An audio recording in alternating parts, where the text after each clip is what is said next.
19 में और 22 में आपके माध्यम से ही हमने एकनाथ शिंदे को प्रेडिक्ट किया कि ये सीएम बनेंगे।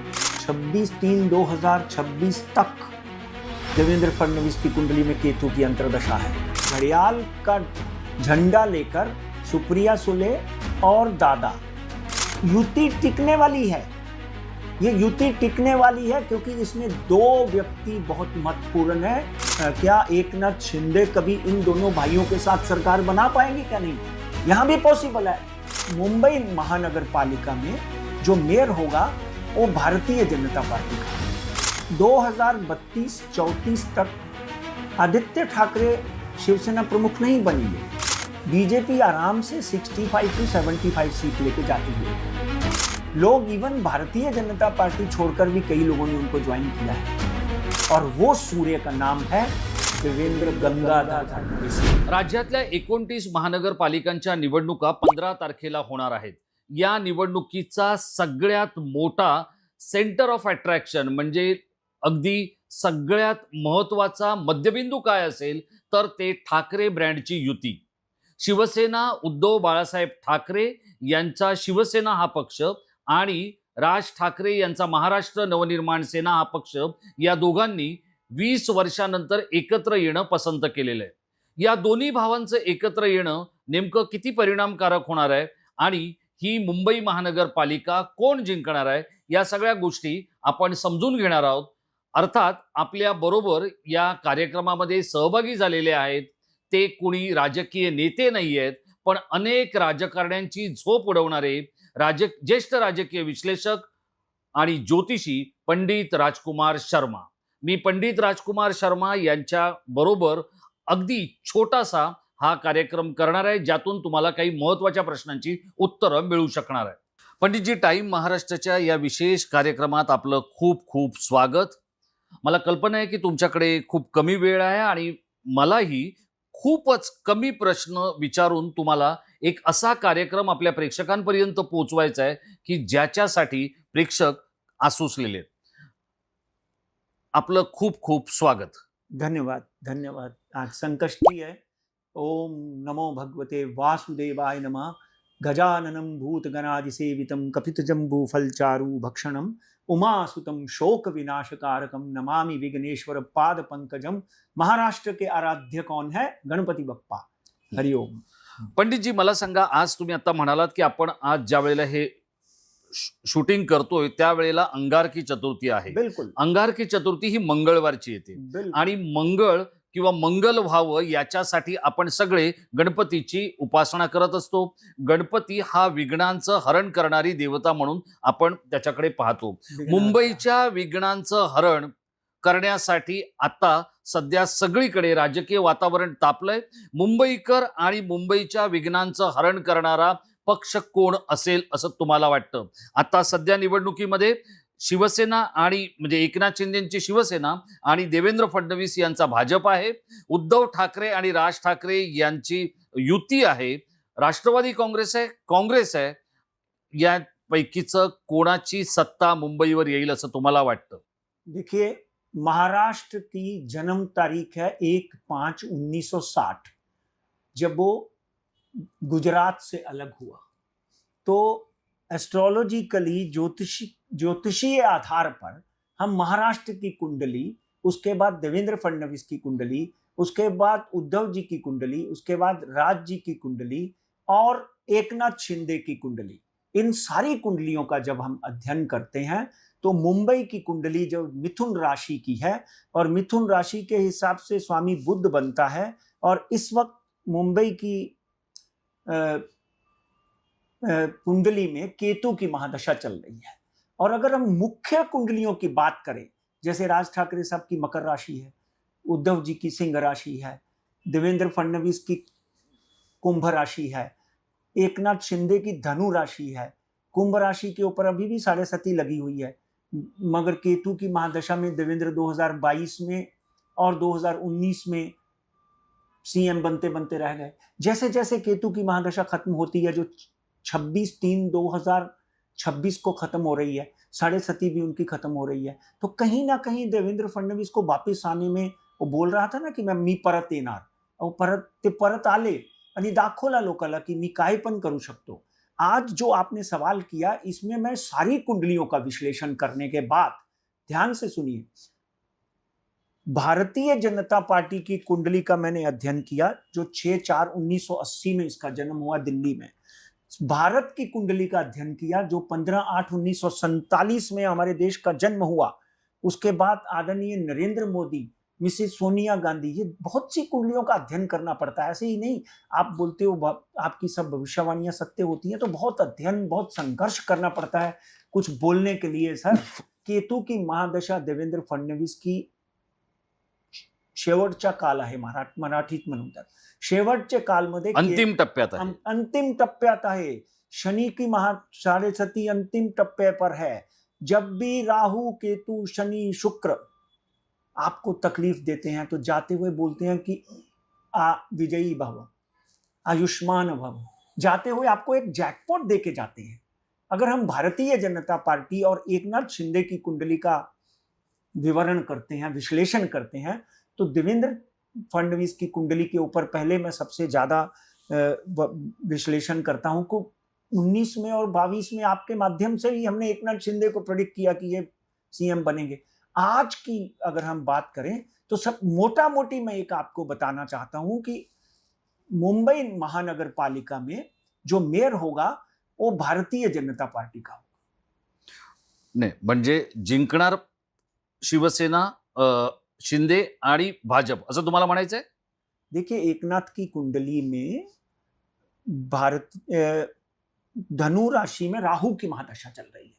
2012-13 से राहु की महादशा लगी और 2014-15 से मैं बोलते आया हूं कि ये चीफ मिनिस्टर बनेगा, चीफ मिनिस्टर बनेगा। तो एकनाथ शिंदे की कुंडली और देवेंद्र फडणवीस जी की कुंडली का जब हम दोनों की कुंडलियों का अध्ययन करते हैं, कंपैटिबिलिटी चार्ट बनाते हैं, और क्योंकि टोटली मैं 9 ग्रह 12 राशियों और 27 नक्षत्रों के ऊपर विश्लेषण कर रहा हूं, कहीं ना कहीं भारतीय जनता पार्टी और एकनाथ शिंदे मिलकर इस बार 25 साल का जो शिवसेना का जो राज है बीएमसी में, उसको तोड़ सकते हैं। ठाकरे का हाँ, शिवसेना का, उद्धव ठाकरे के शिवसेना का। हाँ, उद्धव ठाकरे की शिवसेना का 20 साल रहा, अभी उबाटा का कह लीजिए आप, तो तब, और अभी तो एकनाथ नहीं है और धनुष्मान भी एकनाथ के पास है, तो कहीं ना कहीं इन दोनों कुंडलियों में एक स्पार्क मुझे नजर आ रहा है। आप एक बात ध्यान से सुन लीजिए, बीजेपी आराम से 65 to 75 सीट लेके जाती हुई दिखाई देती है। एकनाथ शिंदे की स्थिति क्या होगी? एकनाथ शिंदे, देखिए, बहुत से लोगों ने विरोधाभास भी किया मेरे साथ, मगर भाग्य जायते सर्वदा न पुरुषम न कौशलम। मैं क्या कर सकता हूं? मैं तो जो लिखा हुआ है वो पढ़ के बता सकता हूं कि भाई तेरी तकदीर में लड़का लिखा है कि लड़की लिखी है, मैं तो यही बता सकता हूं। तो एकनाथ शिंदे की कुंडली में मैं आपको पिछले 2-3 कार्यक्रमों में भी बोला कि लोग उनको ज्वाइन करेंगे। लोग, इवन भारतीय जनता पार्टी छोड़कर भी कई लोगों ने उनको ज्वाइन किया है। मुरजी पटेल उसका बहुत बड़ा उदाहरण है। मुरजी पटेल भारतीय जनता पार्टी का कितना बड़ा खिलाड़ी है, समझे ना आप। तो नीलेश राणे हैं, बहुत से, मैं अभी गिनती करेंगे तो कम से कम 300 लोग हैं। पण मला एक सांगा की तुम्ही आता बिन विरोध लोग 69 लोग जीत के आ गए, मैंने सुना, शिंदे और पूरे राज्य में बिन विरोध शिंदे के और भारतीय जनता पार्टी के लोग जीत के आ गए। वो भी अपवाद में है, वो भी एक समस्या है, किसी ने कोर्ट केस कर दिया, ये कर दिया। नाही, पण मला एक सांगा, मला अत्यंत थेट आणि स्पष्टपणे तुम्हाला हे विचारायचं आहे की या निवडणुकीमध्ये आता सध्या चर्चा सुरू आहे ती 2 भावांच्या एकत्र येण्याची। याबद्दल तुम्ही सगळ्यात आधी असं म्हणाला होतात की राज आणि उद्धव एकत्र येतील। त्यावेळेला अनेक लोकांनी तुमची थट्टा केली होती, अनेक लोकांनी या शोच्या खाली असलेल्या इनबॉक्समध्ये आपल्या प्रतिक्रिया टाकताना आपली खिल्ली उडवली होती। पण आता 20 वर्षानंतर राज आणि उद्धव एकत्र आलेत, हे कोणत्या ग्रहाच्या आधारावर झालंय, हा माझा पहिला प्रश्न आहे। आणि त्याला जोडून माझा दुसरा प्रश्न आहे की ही युती जी आहे यातून फायदा कोणाचा, उद्धवचा की राजचा? शिवसेना प्रमुख होण्याचे जी काय संधी आहे ती राजला आहे की राजचा पक्ष शिवसेना आपल्या पोटात घेऊन टाकणार आहे? तुम्हाला काय वाटतं? बहुत ही सुंदर सवाल आपने किया। इस सवाल का जवाब एस्ट्रोलॉजिकली ज्योतिषीय आधार पर देने के लिए बहुत संघर्ष करना पड़ता है। राज ठाकरे की डेट ऑफ बर्थ है 14/6/1968, दिन शुक्रवार, मकर राशि। पहला सवाल आपका कि ये कैसे इकट्ठे हो गए। मैं तो 2012 से लेकर 2024 तक बोलते आया हूं कि ये इकट्ठे होंगे। लोगों ने आपके शो के नीचे गालियां दी, मुझे भी बहुत कुछ बोला, ये कैसे हो सकता, ये हो ही नहीं सकता, आपको तो ज्योतिष ही नहीं आता, आप तो बेवकूफ हो। आप ये सब चीजें छोड़ दीजिए। वो इकट्ठे हुए, देवाजी कृपाशाली, यानी आज वो इकट्ठे होने के बाद क्या फलस्वरूप होगा उसके ऊपर आज चर्चा कर रहे हैं। राज ठाकरे साहब की कुंडली में मकर राशि है, मकर राशि के ऊपर साढ़े सती चल रही थी। साढ़े सती खत्म होने के बाद वो भी अपने भाई के प्रति और बाला साहब के आदर्शों के प्रति थोड़े झुके। और उद्धव साहब की कुंडली 27/7/1960, दिन बुधवार, सिंह राशि। मगर यहां एक बहुत इंपॉर्टेंट बात मैं आपको बताना चाहता हूं जो आपकी वाहिनी के ऊपर मैंने पहले बोली हुई है। मकर राशि राज ठाकरे साहब की है, उनकी मकर राशि का स्वामी शनि है, और उद्धव साहब की कुंडली में सिंह राशि है, सिंह राशि का स्वामी सूर्य है। महाराष्ट्र ने पूरे विश्व में यह श्लोक बड़ा ही चर्चित है, नीलांजनम समाभासम रविपुत्र जमाग्रजम छाया मारतंड संबुत्तम तम नमामि शनेश्वरम। सूर्य शनि के पिता है मगर मित्र नहीं है। ध्यान से सुन लीजिए आप, मगर मित्र नहीं है। इसलिए कहीं ना कहीं ये जो युति अभी 6 महीने पहले हुई है, इस युति को पकने के लिए बहुत समय लगेगा।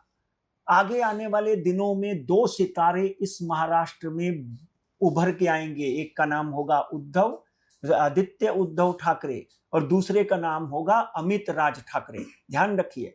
मगर आज जो वातावरण बना हुआ है, उद्धव और राज दोनों मिलने के बावजूद भी कहीं ना कहीं इस वक्त का जो महापालिका का या महाराष्ट्र में जो कॉरपोरेशन के रिजल्ट है उसमें कोई बहुत बड़ा चमत्कार नहीं दिखा पाएंगे। अगर दिखा पाएंगे तो लॉन्जिट्यूड एंड लैटिट्यूड के हिसाब से नासिक, पूना और कुछ जगहों पे। मगर शिंदे की कुंडली धनु राशि के हिसाब से अगर उसकी राहु की महादशा देखें, जैसे 2004 में हमने मनमोहन सिंह की देखी थी, तो शिंदे की कुंडली देखें तो डेफिनेटली शिंदे कहीं ना कहीं पूरे महाराष्ट्र में बीजेपी के साथ 19-20 के फर्क में कहीं खड़ा होता हुआ दिखाई देता है। कि अगर बीजेपी, देखिए मुंबई छोड़कर अगर हम बाकी के भाग लेते हैं तो कहीं ना कहीं एकनाथ शिंदे जो है वो काफी बड़ी तादाद में अपनी सीटें जीतते हुए दिखाई दे रहे हैं। और इन दोनों की बात करें तो डेफिनेटली आगे आने वाले दिनों में आमदारगी के इलेक्शन होंगे, जब भी होंगे आगे आने वाले दिनों में जो भी इलेक्शन होंगे, कहीं ना कहीं इन बाला साहब का स्वप्न कि ये दोनों भाई राज करें, कहीं ना कहीं आगे आने वाले दिनों में कुछ चमत्कार हो सकता है। मगर इस वक्त माझा एकदम थेट प्रश्न आहे, यांची युती टिकणार की नाही? मला त्याच्या बरोबरीने विचारायचंय, देवेंद्र आणि एकनाथ शिंदे हे एकत्र राहणार की नाही आणि राज आणि उद्धव यांची युती टिकणार की नाही, ज्याचा सगळ्या महाराष्ट्राला वेध लागलेले आहेत किंवा सगळ्या महाराष्ट्राला याची उत्कंठा लागलेली आहे। आणि या एकनाथ आणि देवेंद्र यांच्या मधले जे मतभेद आपल्याला चॅनेलवर दिसतात, टीव्हीच्या पडद्यावर दिसतात, डिजिटलमध्ये दिसतात, ते कशामुळे आहेत आणि राज इतके सहज उद्धव बरोबर वाटत नाहीयेत, हे कशामुळे आहे? देखिए, उनकी जो बॉडी लैंग्वेज हम देखते हैं, जैसे आपने बोला सहज वाटत नहीं है, मैं भी आपके साथ सहमत हूं कि जब भी स्टेज के ऊपर आप राज ठाकरे की बॉडी लैंग्वेज या जेस्चर्स देखते हैं तो कहीं ना कहीं उनमें वो जो चमक होती है जब स्टेज पे आते हैं, जिस तरह की बात करते हैं, जिस तरह का, अभी आप बोलेंगे कि मैं ज्योतिष से कहीं और चला गया, पर face reading is one of my subject, तो कहीं ना कहीं ऐसे लग रहा है जैसे वो आधे मन से काम कर रहे हैं। ये आपकी बात के साथ मैं सहमत हूं।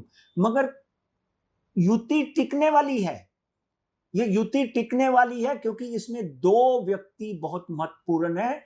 एक है आदित्य उद्धव ठाकरे और दूसरा है अमित राज ठाकरे। कहीं ना कहीं मैं ये भविष्यवाणी पहले भी कर चुका हूं, अभी भी करता हूं कि 2036 से पहले पहले ऐसा समय भी आएगा। देखिए, किसी ने सोचा नहीं था कि नीतीश कुमार और लालू सरकार बनाएंगे, किसी ने सोचा नहीं था मुलायम सिंह और मायावती सरकार बनाएंगे, किसी ने सोचा नहीं था कि उद्धव ठाकरे और बाला साहब की सेना कांग्रेस और शरद पवार के साथ जाएगी। इसलिए समय बदलते देर नहीं लगती। नियति को कोई नहीं टाल सकता, नियति ने जो सोचा होता है वो करके दिखाती है। आपका एक और प्रश्न मेरे को होना चाहिए था कि क्या एकनाथ शिंदे कभी इन दोनों भाइयों के साथ सरकार बना पाएंगे क्या? नहीं, यहां भी पॉसिबल है, एनीथिंग इज पॉसिबल। मगर इस वक्त भारतीय जनता पार्टी और एकनाथ शिंदे महायुति का महापौर बनते हुए मैं देख रहा हूं, कुंडली में साफ साफ नजर आता है। मगर 29 सीटें कांग्रेस जो पिछली बार लेके गई थी वो 35 हो सकती। शिवसेना प्रमुख असताना राज ठाकरे हेच त्यांचे उत्तराधिकारी असतील, तेच शिवसेना प्रमुखांनंतरचे शिवसेना प्रमुख असतील असं अनेकांना वाटत होतं. आता हे दोन्ही भाऊ एकत्र झालेत म्हणजे ठाकरे ब्रँड एकत्र झालाय. राज ठाकरे हे शिवसेना प्रमुख होतील की आदित्य ठाकरे हे शिवसेना प्रमुख होतील? कारण आत्ताची निवडणूक ही आदित्य ठाकरे यांच्याच नेतृत्वाखाली लढली जाते. उद्धव ठाकरे यांनी अत्यंत हळुवारपणे आपला पक्ष आपल्या मुलाकडे सोपवलाय. आदित्य आणि अमित यांचं कॉम्बिनेशन आणि आदित्य आणि राज याचं कॉम्बिनेशन काय असेल? देखिए, इसमें दो बातें। एक तो शिवसेना प्रमुख कौन होगा, इसका जवाब आज मैं नहीं दे पाऊंगा, सही बताऊं आपको, क्योंकि शिवसेना प्रमुख तो उद्धव ठाकरे ही हैं अभी, और वो रहेंगे भी। उनको अपने स्वास्थ्य का ध्यान रखना चाहिए। 2027-28 मतलब अक्टूबर 2027 के बाद या 2028 अप्रैल से पहले पहले कुछ परिवर्तन आ सकते हैं, मगर 2032-34 तक आदित्य ठाकरे शिवसेना प्रमुख नहीं बनेंगे। 2032-34 के बाद सबके मेल जोल से, सबकी सहमति से राज ठाकरे डेफिनेटली कहीं ना कहीं शिवसेना प्रमुख बन सकते हैं, और उद्धव जी की भी उसमें सहमति हो सकती है। मैंने बहुत से चैनलों पे ये भी बोला था कि एक समय ऐसा आएगा कि राज ठाकरे की अध्यक्षता में, राज ठाकरे के मार्गदर्शन में आदित्य ठाकरे एक दिन चीफ मिनिस्टर बन सकते हैं। तो ये समीकरण बदलेंगे, इसलिए इतने पेचीदा राजनीति के धागे हो चुके हैं। भारतीय लोग तो भारतीय जनता पार्टी को बोलते हैं कि इन्होंने इतने धागे बुन दिए हैं, यांनी सगळं वातावरण खराब केलंय. मी आता तुम्हाला अगदी त्याच गोष्टीकडे घेऊन जाणार आहे की महाराष्ट्राचं राजकारण ज्या एका व्यक्तीने गुंतागुंतीचं करून टाकलंय ती व्यक्ती आहे शरद पवार. कारण शरद पवारांनी एकनाथ शिंदे यांच्या जाण्यानंतर किंवा त्यांच्या बरोबरीने ते असताना उद्धव ठाकरे यांना जे काही काँग्रेसच्या नादी लावलेलं आहे, आता जसे ठाकरे एकत्र आले, पवार एकत्र येणार का? आपला स्पष्टपणा आणि ब्लंटनेस इंग्लिशमध्ये, आय सॅल्यूट यू फॉर दॅट, की असे प्रश्न फक्त टाइम महाराष्ट्राची वाहिनीवरच बघायला मिळते आणि ऐकायला मिळतात. की कुणी वाट लावली कुणाची, I can't say anything, because मैं 9 ग्रह 12 राशियां 27 नक्षत्र और महादशा दशाओं और डिग्रियों के ऊपर चलने वाला पंडित राजकुमार शर्मा हूं। पिछले 30 सालों से आपका प्रेम मिला मुझे, इसलिए मुझे साफ साफ नजर, मैंने तो आपके यहाँ ही तो बोला था की अजित पवार और पुतण्या आणि काका ते एकत्रित होणार, आणि if I am not mistaken आपने वो इंस्टाग्राम पे बाइट भी चलाई मेरी, तो कहीं ना कहीं अप्रैल या मई से पहले पहले, क्योंकि उनकी मेरा ख्याल से वो टर्म भी पूरी होने वाली है, मई से पहले पहले शरद पवार जो है वो बारामती जाकर आराम कर सकते हैं या मेंटर कर सकते हैं अजीत पवार और सुप्रिया सुले को, और भारतीय जनता पार्टी के साथ तुतारी और घड़ियाल एक हो जाएंगे इसी 6 महीने के अंदर अंदर। एक होने के बाद घड़ियाल का झंडा लेकर सुप्रिया सुले और दादा एनसीपी, नेशनलिस्ट कांग्रेस पार्टी का संचालन करते हुए मुझे दिखाई देते हैं। ज्यादा से ज्यादा ये घटना अक्टूबर 2026 तक हो सकती है, मगर यहां एक बात ध्यान रखिए मित्रों, 26/3/2026 तक देवेंद्र फडणवीस की कुंडली में केतु की अंतर्दशा है, उसके बाद कुंभ की 7.5 खत्म होती है। मी तिकडेच येणार आहे. 2025 हे वर्ष मंगळाचं वर्ष होतं. आता 2026 हे वर्ष सूर्याचं वर्ष आहे. या 2026चा राजकीय सूर्य कोण असणार? उद्धव ठाकरे, राज ठाकरे, देवेंद्र फडणवीस, एकनाथ शिंदे की अजित पवार? जपा कुसुम सौकाशम काश्यपिम महादुतिम तमोवरी सर्व पापघनम तम सूर्यम प्रणमाम्यहम। सूर्य की एक पहली किरण 6:20 के ऊपर पूरे संस्कार का अंधकार खत्म कर देती है, और वो सूर्य का नाम है देवेंद्र गंगाधर फडणवीस, आज इस साल का। मित्रांनो, आपण ऐकलं की या वर्षीचा जो स्वामी आहे तो सूर्य आहे आणि महाराष्ट्राच्या राजकारणावरती देवेंद्र फडणवीस या नेत्याच्या प्रकाशाची, लोकसेवेची, कामाची जी सूर्याची किरण आहेत ती सर्वदूर पसरतील असं पंडित राजकुमार शर्मा यांना वाटतंय। अर्थात राजकारणामध्ये कधीही कुठच्याही सूर्याला ग्रहण लागू शकतं हे सुद्धा तितकंच खरं आहे। पण आपण टाइम महाराष्ट्राच्या वतीनं इतकीच एक मिनिट मी आपला घेते। हे सूर्य कुठेतरी मला केंद्रात पण चमकणार दिसतात, केंद्राला पण हे सूर्याचा प्रकाश तुम्ही बघा येणार आहे। आणि आजची अशी, आज आपके माध्यम से भी मैं बोलता हूं कि कहीं ना कहीं आगे आने वाले दिनों में देवेंद्र फडणवीस जो है वो पंत प्रधान के भी दावेदार होंगे और बन भी सकते हैं। हा पंडित राजकुमार शर्मा यांचा आशावाद कुंडलीच्या आधारे आहे, पण सगळ्याच गोष्टी राजकारणात कुंडलीच्या आधाराने होत नसतात आणि त्यामुळे एरवी राजकीय नेते हे ज्योतिषांना बंद चार भिंतीच्या आत, बंद दरवाजा आड भेटतात, पण बाहेर जाऊन ते ज्योतिषाबद्दल जे काही बोलायचं ते बोलत असतात। पण अशाच या सगळ्या नेत्यांच्या गर्दीतून देवेंद्र फडणवीस हे वाट काढत दिल्लीच्या तख्तापर्यंत चाललेले आहेत। महाराष्ट्राच्या मराठी मनांवर आणि मराठी जनांवर या एका लोकनेत्याच्या सूर्याची किरण पसरवत एवढीच आपली शुभेच्छा आहे। पण हे करताना महाराष्ट्राची राजकीय संस्कृती बिघडू नये आणि इथल्या राजकारण्यांना सद्बुद्धी मिळो आणि या मुंबई शहराचं भलं हो हीच मुंबादेवीच्या चरणी प्रार्थना। पंडितजी, आपण खूप खूप महत्वाचा आपला वेळ, व्यस्त वेळ टाइम महाराष्ट्रासाठी दिला आणि या सगळ्या गोष्टींवर प्रकाश टाकला, त्याबद्दल आपल्याला खूप खूप धन्यवाद।